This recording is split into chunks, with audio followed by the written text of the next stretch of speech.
Hello friends, welcome to life experience education. आज हम history यानी कि इतिहास का क्लास नंबर 19 आपके साथ डिस्कस करने जा रहे हैं। इसमें हम मगध साम्राज्य, मगध एम्पायर के बारे में आपके साथ डिस्कस करने जा रहे हैं। ये जो हमारी लेक्चर सीरीज है हिस्ट्री की, ये सभी प्रतियोगी परीक्षाओं के लिए है, यानी कि ऑल कॉम्पिटिटिव एग्जाम्स के लिए। तो आइए स्टार्ट करते हैं लेक्चर नंबर 19। इसमें हम आज आपके साथ क्या डिस्कस करने वाले हैं? सातवाहन वंश। सातवाहन वंश सातवाहन वंश के बारे में हम आज आपके साथ डिस्कस करेंगे। इससे पहले हम बोले मगध साम्राज्य। मगध साम्राज्य हमने जो स्टार्ट किया था, इसके लिए हमने एक ट्रिक देखा था, क्या? हशीन माशुका सात, ये हमारा ट्रिक था। किसके लिए? मगध साम्राज्य जो 7 राजवंश इस पर रूल करे हैं, उसके लिए ये हमने ट्रिक बनाया था। तो ये है, हा से हो जाएगा क्या? हर्यंक वंश, हर्यंक डायनेस्टी, हर्यंक वंश। ता से हो जाएगा शिशुनाग, नागवंश। फिर आ जाएगी नंद डायनेस्टी, नंद वंश। इसके बाद पढ़ा हमने मौर्य वंश, और ये हमने यहाँ तक देख लिया है सुंग वंश, सुंग वंश। फिर ये है कण्व, और ये है हमारा सातवाहन। तो ये सभी हैं जो कि मगध पर रूल करते हैं, मगध साम्राज्य इसको बोला गया है। तो सुंग वंश तक हमने आपके साथ बात कर ली है। कर्ण और सातवाहन, तो कर्ण में ज्यादा कुछ इंपॉर्टेंट है नहीं पढ़ने के लिए, इसीलिए हम डायरेक्टली अब जाएंगे आपके साथ कहां पर? सातवाहन वंश की तरफ। अब साथ में हमने जो प्रीवियस जो क्लास थी उसमें बोला था, जिस टाइम से तुंग वंश स्टार्ट होता है उस टाइम से ही इनके पैरेलली क्या चल रहे हैं? आईएसपी, यानी कि इंडो ग्रीक आक्रमण। जो मध्य एशिया से आए थे ये लोग, यहाँ से आक्रमण स्टार्ट हो गए हैं। ये है शक रूलर, ये है पहलव, और ये है कुषाण। यानी कि इनको बोला गया हिंद यूनान। हिंद यूनान ये लोग आक्रमण हुए हैं, यूनान से आए थे, हिंद पर इन्होंने अटैक किया है। फिर शक रूलर आए हैं, जिसको हम आगे डिस्कस करेंगे, जो मध्य एशिया से आए हैं।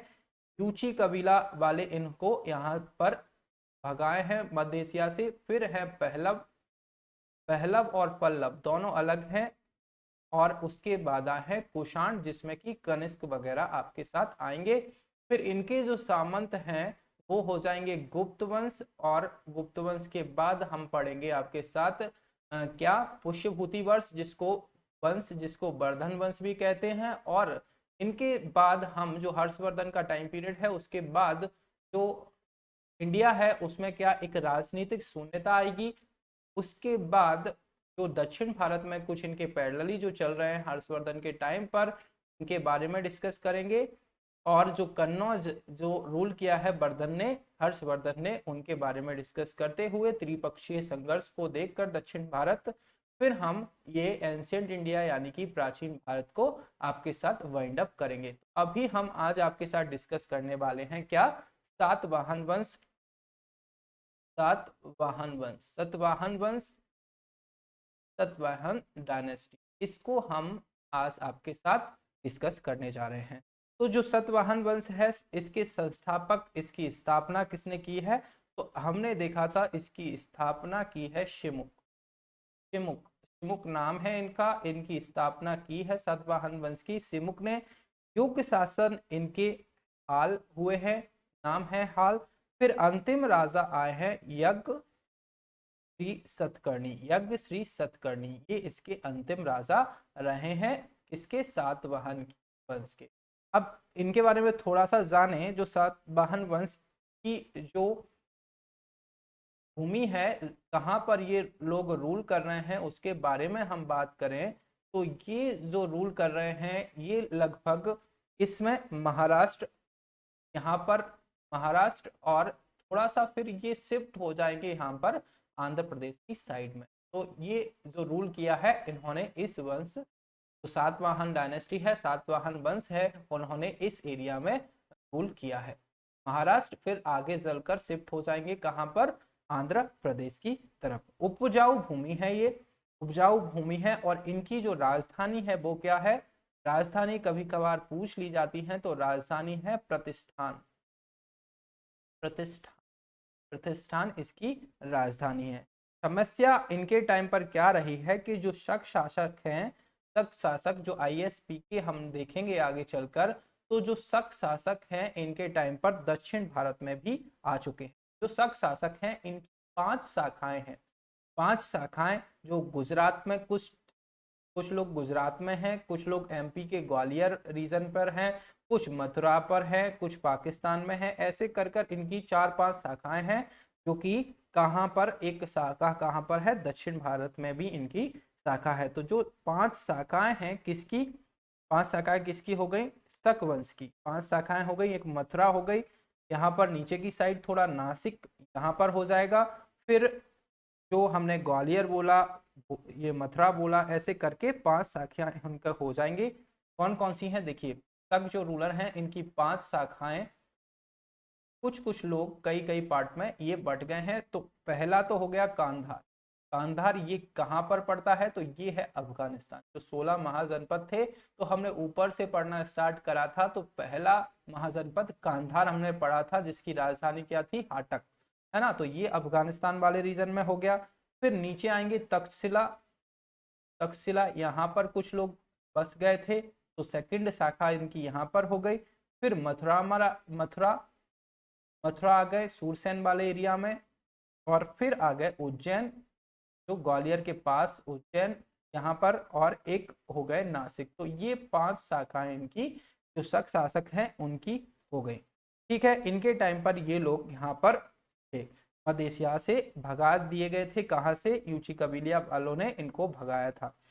अब जो सातवाहन हैं उनके संस्थापक तो कौन हो गए, शिवमुख। योग्य शासक कौन थे, हाल, जो कि मार धाड़ ये नहीं करते थे। जो हाल थे ये मार धाड़ नहीं करते थे। इनके एक प्रतापी राजा हुए, इसके सातवाहन वंश के एक प्रतापी राजा हुए हैं, वो है गौतम पुत्र सतकर्णी। कौन है, गौतम पुत्र सतकर्णी। ये इनके एक प्रतापी राजा हुए हैं, जिनको याद रखना है तो GPS, गौतम पुत्र सतकर्णी। ये हैं कौन, प्रतापी राजा हैं सातवाहन वंश से। अब जो नाहपान था इनके टाइम पर, जो MP में था, MP में यानी कि उज्जैन में, जो शक शासक था एक नाहपान करके। अब ये ज्यादातर उछल कूदते रहते थे, तो इनको इन्होंने, गौतम पुत्र सतकर्णी ने इनको हराया है। कहाँ पर, MP में। तो MP के जो शासक थे किसने हराया है, गौतम पुत्र सतकर्णी। फिर उसके बाद जो नेक्स्ट शासक हैं ये काफी प्रतापी थे, ये भी, इनको बोला गया है वशिष्ठी पुत्र पुलमावी। क्या है, वशिष्ठी पुत्र पुलमावी। अब इनका शॉर्ट फॉर्म देखें तो BPP, वशिष्ठी पुत्र पुलमावी। ये हैं, सिक्के जो हैं चलवाए हैं महाराष्ट्र में, जुगल थम्बी है जगह वहां पर। जैसे कि सिक्के उस टाइम पर कैसे थे, एक रूलर हुआ होगा, उनको इन्होंने हराया है। तो एक तरफ इनके जो विजय की फॉर्म में हाथ में तलवार, भाला वगैरह लेकर, और तो बचाव के लिए ये लेते हैं, हम क्या लेते हैं, ढाल वगैरह लेकर। और सिक्के के दूसरे पहलू पर क्या बना होगा, जो जिस राजा को इन्होंने हराया है, तो वो मतलब नीचा सिर किए हुए एक तौर से इन्होंने इस टाइप के सिक्के बनवाए थे। तो इन्होंने किसको हराया है, शक शासक हैं कहाँ के, गुजरात के। गुजरात में भी रूल कर रहे हैं शक शासक, तो यहाँ के शक शासक जो है रुद्रदामन, इनको इन्होंने हराया है, रुद्रदामन। अब फिर हम बोले लास्ट जो हैं, लास्ट कौन है, जो सातवाहन वंश के हैं, तो यज्ञश्री सतकर्णी। यज्ञश्री सतकर्णी ये लास्ट शासक हुए हैं, वो बाय SS से हम देख सकते हैं। तो ये हो गए सातवाहन वंश।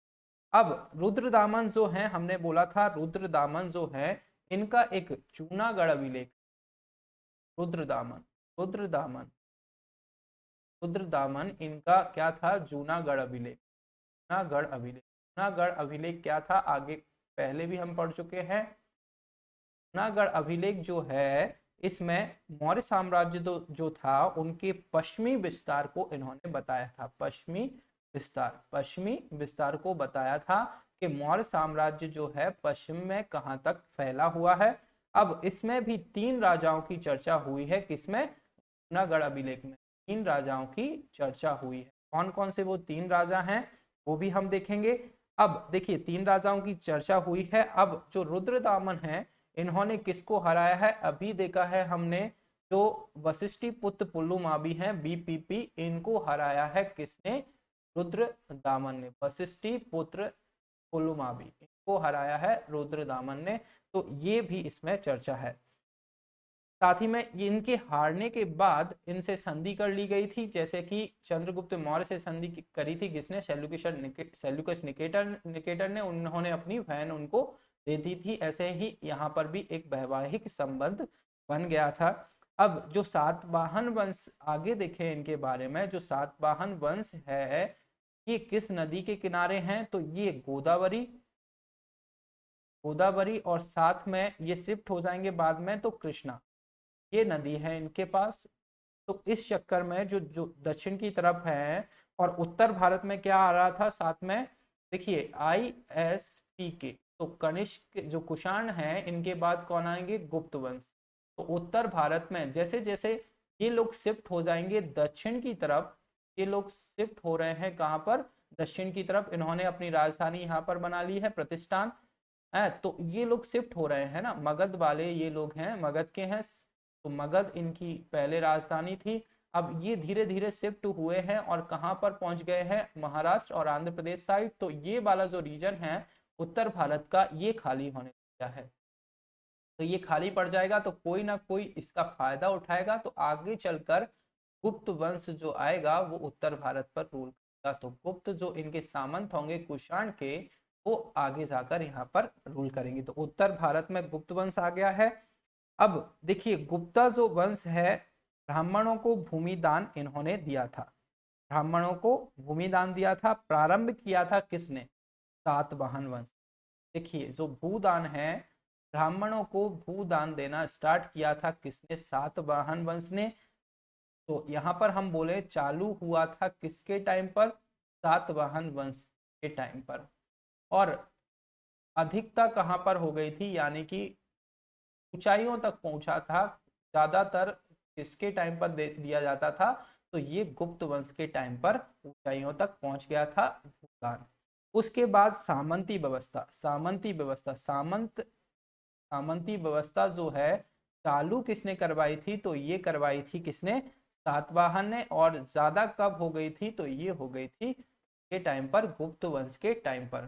सामंती व्यवस्था समझे, सामंती व्यवस्था को क्या होती है, तो सामंती व्यवस्था एक व्यवस्था है जिसमें कोई राजा, जैसे कि उसके पास इतना बड़ा एरिया, ये कोई राजा है उसके पास इतना बड़ा एरिया है, तो वो राजा क्या करेगा, सैलरी ना देकर लोगों को, सैलरी ना देकर भूमि के कुछ पार्ट उनको देगा। तो जो बड़े पद पर हैं उनको बड़ा पार्ट मिलेगा, जो लोअर पद पर हैं सैनिक वगैरह हैं उनको एक टुकड़े के फॉर्म में मिलेगा। अब ये हर बार जो बड़ा पद पर जो लोग हैं उनको बोला जाता था सामंत, तो इनको बड़ा टुकड़ा ये मिलता था।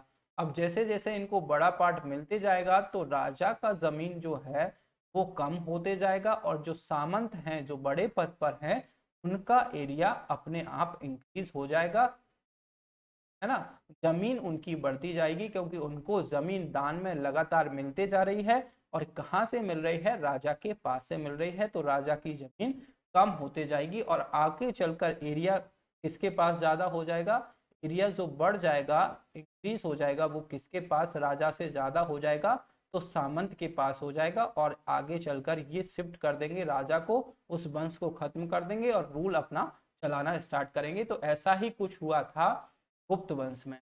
तो जो कुषाण वंश हैं इन्होंने क्या करा है, भूमि दान देना स्टार्ट किया है और सामंतों को ये भूमि दान दिया है। तो ये फिर आगे चलकर गुप्त वंश ऐसे कर कर ये आया है। ठीक है, राजा अपने सैनिकों को पैसा नहीं देता था, उसके बदले में क्या देता था, जमीन देता था। तो राजा से ज्यादा जमीन हो जाता था किसका, सामंत के पास। ठीक है, अब हमने बोला था जो सातवाहन वंश है इसमें सिक्के किस तरह के चलाए गए हैं, सातवाहन वंश में जो सिक्के चलाए गए हैं वो कैसे चलाए गए हैं, तो सिक्के जो चलाए गए हैं सातवाहन वंश में, ये शीशे के सिक्के चलाए गए हैं, ये शीशे के सिक्के चलाए गए हैं सातवंश के टाइम पर, सातवाहन वंश के टाइम पर शीशे के सिक्के चलाए गए हैं। और इनका समाज कैसा था, समाज डिपेंडेंट कैसा था, समाज कैसा था, तो मात्र सत्तात्मक था, मात्र सत्तात्मक, मात्र सत्तात्मक। मात्र सत्तात्मक मीन क्या है, यानी कि जो रूलर होगा वो तो पुरुष ही होगा, मेल ही होगा, जो मुखिया है वो तो पुरुष ही होगा, पर मात्र सत्तात्मक इसको क्यों कहा गया है समाज को, जो नाम होता है उसमें माता को विशेषता दी जाती है। जैसे कि आपने अभी देखा है इनके नाम किस तरीके से रखे गए थे, तो इनके नाम गौतमी पुत्र हो गया, वशिष्ठी पुत्र हो गया, इस तरह के इनके नाम रखे गए थे। यानी कि इससे पता चलता है कि ये समाज जो है मात्र सत्तात्मक था। तो आप एग्जाम्पल के तौर पर ले सकते हैं, अभी तक हमने जो पढ़ा है उसमें कौन कौन से समाज मात्र सत्तात्मक थे, आप कमेंट बॉक्स में लिखकर बता सकते हैं। जैसे कि हमने पढ़ा था सिंधु सभ्यता में, तो सिंधु लोग थे ये मात्र सत्तात्मक थे। उसके पहले अब सातवाहन हो गए हैं। अब आगे चलकर जाएंगे तो अभी के टाइम पर प्रेजेंट में असम है प्रेजेंट में, उसमें खासी और नायरी ये जनजातियां हैं जो कि कौन है, मात्र सत्तात्मक। खासी और नायरी ये मात्र सत्तात्मक है। एड्रेस बताने के लिए माता का नाम बताया जाता था, इजी भाषा में आप समझे, मात्र सत्तात्मक मतलब एड्रेस बताने के लिए अपनी माता का नाम इसमें बताया जाता था। अब हमने बोला है मौर्योत्तर काल, यानी कि मौर्यों के बाद मौर्य उत्तर काल उसको बोला गया है। 4 आक्रमण हुए हैं। 4 आक्रमण कौन कौन से हुए, ISP यानी कि हिंद यूनान, शक, पहलव और कुषाण, ये 4 आक्रमण हुए। इनके बारे में अब डिटेल में हम पढ़ेंगे, क्योंकि मगध साम्राज्य हम पूर्णतः अब खत्म कर चुके हैं। इसके लास्ट शासक कौन थे मगध साम्राज्य के, यानी कि सातवाहन वंश है। और उसमें लास्ट कौन है, तो लास्ट है यज्ञ श्री सतकर्णी, ये हो गए हैं लास्ट शासक। अब इसके बाद हम आपसे आगे देखने वाले हैं इंडो ग्रीक, हिंद यूनान, फिर उसके बाद शक शासक, पहलव इतना इंपॉर्टेंट है नहीं, फिर आ जाएंगे कुषाण की तरफ। इसमें हम क्या पढ़ेंगे, कनिष्क वगैरह जो इंपॉर्टेंट रूलर हैं उनके बारे में आपके साथ चर्चा करेंगे। फिर इनके जो सामंत हैं किसके, कनिष्क, इनके जो सामंत हैं वो कौन आ जाएंगे, गुप्त। तो यहाँ से गुप्त वंश, गुप्ता पीरियड स्टार्ट हो जाएगा, जिसको कि हम गोल्डन एज बोलते हैं। किसका, गोल्डन एज, गोल्डन पीरियड बोलते हैं। किसके लिए बोलते हैं ये चीज, golden age of ancient India, यानी कि जो प्राचीन भारत का स्वर्ण युग, इसको बोलते हैं हम गुप्ता पीरियड को, गुप्ता वंश को, गुप्ता एज को एंशियंट इंडिया का गोल्डन एज है। तो ये भी हम आगे आपके साथ डिस्कस करेंगे, फिर जैसे जैसे टाइम चलता जाएगा उसको हम डिस्कस करते जाएंगे। आज का लेक्चर हम यहीं पर फिनिश करते हैं। लेक्चर वीडियो आपको पसंद आए तो लाइक और शेयर अपने साथ जरूर करें, और लाइफ एक्सपीरियंस एजुकेशन चैनल के साथ जुड़ने के लिए आप चैनल को सब्सक्राइब भी करें।